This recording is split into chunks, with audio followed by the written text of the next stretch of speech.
दोस्तों नमस्कार, आप देख रहे हैं प्रेमी टूर और देखने वाले सभी दर्शकों को स्वागत है। बता दें कि परमत यादव जी का ये गाना 10 मिलियन क्रॉस किया और इस गाने की लाइक है 1 लाख और कमेंट 3400।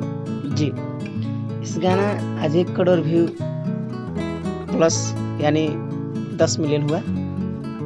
और इस गाने के राइटर कृष्णा बदर्दी जी, म्यूजिक डायरेक्टर आर्या शर्मा जी।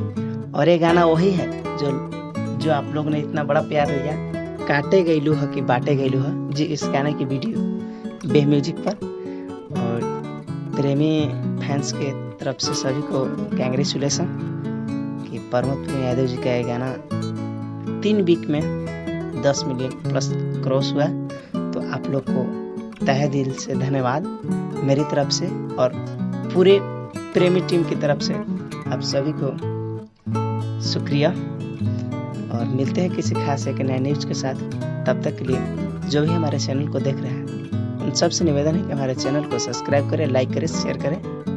जय हिंद, जय भोजपुरी।